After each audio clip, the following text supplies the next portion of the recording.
Les tutos du cul par Brigitte Lahaye.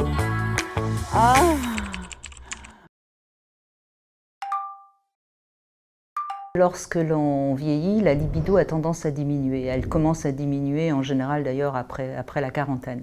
Donc il est évident qu'au moment de la ménopause, qui je le rappelle va survenir entre 45 et 55 ans, donc c'est très variable suivant les femmes, généralement la libido a un peu diminué. Mais à ça s'ajoute souvent la longévité du couple. Et on sait très bien que plus on se connaît, plus on est en couple depuis longtemps, moins on va avoir envie de faire l'amour. Donc il ne faut pas tout mettre sur le dos de la ménopause.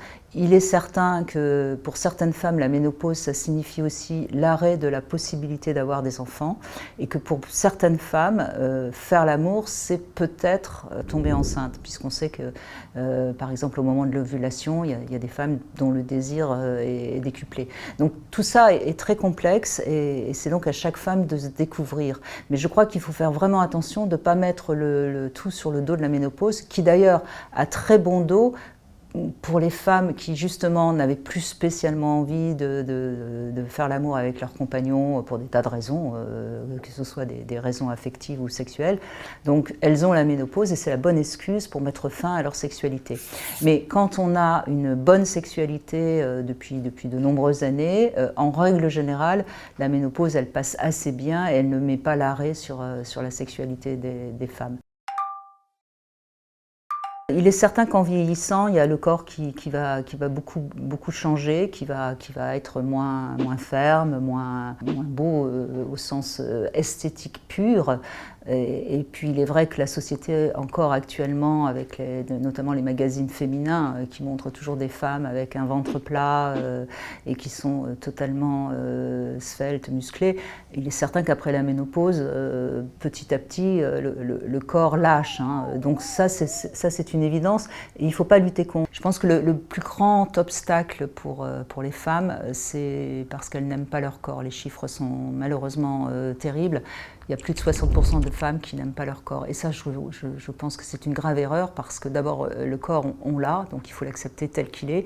Et puis, le regard qu'on a sur notre corps, il est souvent très subjectif parce que moi, j'ai plutôt entendu les hommes aimer les femmes en chair que les mannequins filiformes. Les hommes n'ont pas ce problème de ménopause, c'est-à-dire ce couperet qui tout d'un coup tombe, mais ils connaissent au fil des années aussi des baisses de libido et des pannes d'érection qui sont la correspondance avec les pannes de lubrification, si je puis dire. On a notre corps qui vieillit.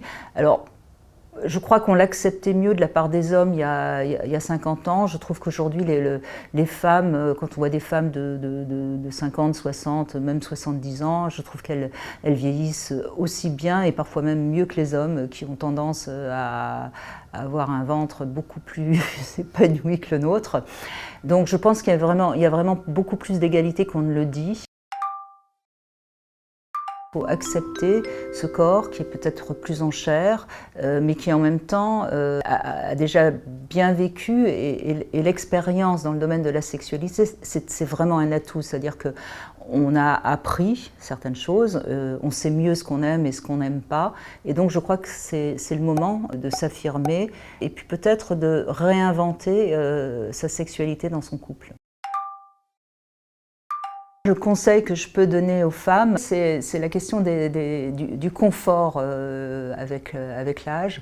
Je pense que dans la sexualité, on va dire après 50, 60 ans, il est très très important de penser à son confort. On aura plus facilement une crampe, on aura plus facilement un problème de manque de lubrification parce qu'on n'est pas totalement dans le confort.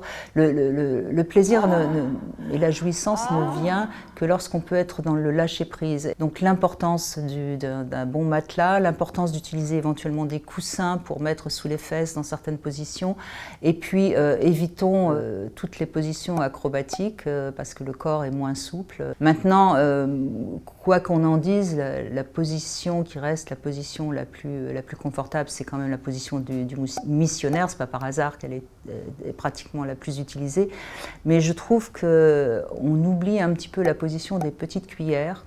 Et elle a l'avantage, pour les femmes par exemple qui sont moins bien dans leur corps, elle a l'avantage de leur donner l'impression qu'elles sont moins regardées. Et puis il n'y a aucune raison d'arrêter la sexualité. Et d'ailleurs on voit des couples qui se forment dans les EHPAD, et ça c'est relativement nouveau, donc tout espoir est permis.